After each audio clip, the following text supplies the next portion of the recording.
வணக்கம் நண்பர்களே, நீங்கள் பார்த்து கொண்டே இருப்பது உங்கள் கௌசிகா ரிவ்யூ. சரி வாங்க வீடியோக்குள்ள போய் என்ன நடக்க போகுது அப்படின்னு சொல்லிட்டு பார்த்தீங்கன்னா, கரெக்டாக நம்ம அரவிந்த் இருக்கார்ல, அவர் வந்து மல்லி கிட்ட தெளிவாக எடுத்து சொல்கிறாரு. இதோ பாரு மல்லி, ஒரு சின்ன குழந்தையோட மனசை நீ காயப்படுத்தாத, அந்த மனசு பூமானது, அந்த மனசை நீ காயப்படுத்தாமல் போயிட்டு ஃபஸ்ட்டு அவகிட்ட பேசு. அங்கே பேசி ஒரு 10 நாள் தானே டைம் ஸ்பெண்ட் பண்ணி அவளை காப்பாற்று, தேவையில்லாமல் அவளோட வாழ்க்கையை நீயே நாசனம் பண்ணுறாத அப்படின்னு சொல்லிட்டு ஒரு பக்கம் எடுத்து சொல்லியிருக்காரு அரவிந்த்.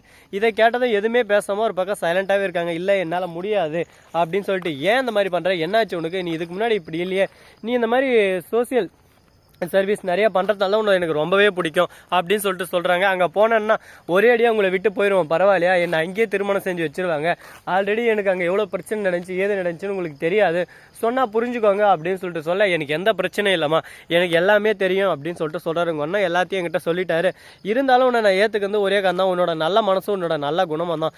இந்த குணம் தான் எனக்கு முக்கியம், அந்த குணத்துக்காக தான் நான் உன்னை காதலிச்சேன், அந்த குணமே எனக்காக அந்த விட்டு போதுன்னா அப்போ எனக்கு அந்த காதலும் உங்ககிட்ட இருக்காது, சொன்னால் புரிஞ்சுக்கோ, உனக்கு பிடிச்ச வாழ்க்கையை நீ சந்தோஷமாக அமைச்சிக்கோ, என்ன வாழ்க்கை எனக்கு ஒரு நாள் இல்லை எப்பயாவது ஒரு நாள் எனக்குன்னு ஒரு பொண்ணு வருவா அப்படின்னு சொல்லிட்டு சொல்கிறாரு. உன்னை எனக்கு உயிருக்கு மேலேயும் பிடிக்கும், இருந்தாலும் அந்த குழந்தைக்கு இன்னும் ரொம்ப பிடிச்சிருக்கு, அந்த குழந்தைக்காக தான் நான் சொல்கிறேன், புரிஞ்சுக்கோ அப்படின்னு சொல்லிட்டு எடுத்து சொல்லியிருக்காங்க. இதெல்லாம் கேட்டு நம்ம மல்லி மனசு மாறுவாங்களா மாற மாட்டாங்களான்னு சொல்லிட்டு பார்த்தேன். அடுத்த செகண்ட் அந்த இடத்துக்கு பாபு வந்துடுறாரு.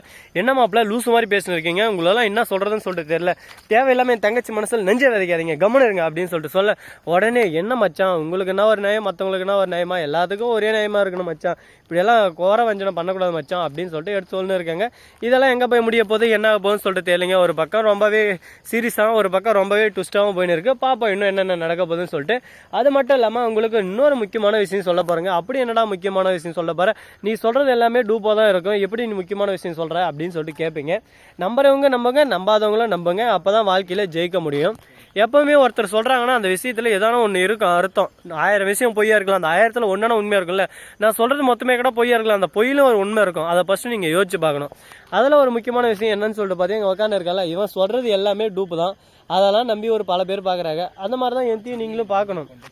இப்போ கூட பாருங்கள், அஞ்சலியே யாரோ இழுத்துன்னு போயிட்டாங்கன்னு சொல்லிட்டு மல்லி சீரியலுக்கு போட்டுன்னு இருக்கான். இவன் எப்படியா பட்டவனா இருக்கான், நீங்களே சொல்லுங்கள் பார்க்கலாம்.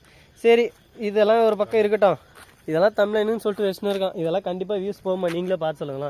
இதெல்லாம் கருமை குறாங்க குறா ஒரு நிமிஷம் இல்லை, இப்படி ஒரு போட்டா இப்படி ஒரு போட்டா வச்சுட்டா வியூஸ் கில்லுன்னு போகுமா அவனுக்கு, மனுஷனா பேத்தாங்களா வேற என்னன்னு பேத்தாங்க தெரியலைங்க.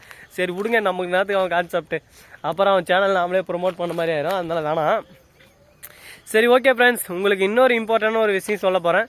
அப்படி என்ன விஷயம் அப்படின்னு சொல்லிட்டு பார்த்தீங்கன்னா, மறக்காமல் இதோ பாருங்கள், திஸ் இஸ் யுவர் ஏடா இது தெரியல சுத்தமாக, திஸ் இஸ் யுவர் அருள், என்னோட சேனலை மறக்காமல் சப்ஸ்கிரைப் லைக் ஷேர் பண்ணுங்கள். Thank you so much, tata see you bye. அது விண்டோஸ் ஏதோ மூடில் இருக்குது போல், ஒழுங்காக காட்டல. நல்லா பார்த்தீங்களே, இப்படி தான் டைமெல்லாம் அடிக்கடி வேஸ்ட் பண்ணுவேன். ஏன் தெரியுமா, கான்செப்ட் இல்லைன்னா இந்த மாதிரியெல்லாம் பேசி நாங்கள்லாம் கான்செப்ட் வேஸ்ட் பண்ணுவோம். இதுதான் எங்களோட பழக்கம், இதுதான் எங்களோட வழக்கம். தெரிஞ்சுக்கிறவங்க லைக் போடுங்க, தெரியாதவங்க மறக்காமல் சப்ஸ்கிரைப் பண்ணுங்கள். ஸோ நண்பர்களே, இந்த வீடியோ பிடிச்சிருந்தா லைக் பண்ணுங்கள், இவனை கொஞ்சம் சப்ஸ்கிரைப் பண்ணி விட்டு போங்க. மிக்க நன்றி, தேங்க்ஸ் ஃபார் வாட்சிங், டாடா சி, நன்றி வணக்கம். இன்னொரு 8 செகண்டுக்குது, அது வரையும் அவன் மூஞ்சை பார்த்துட்டு என்ன பண்ணுறேன், உங்கள் பிரச்சனை, என்ஜாய். ஆனால் முடிய போகுது, டாட்டா சொல்கிறேங்க.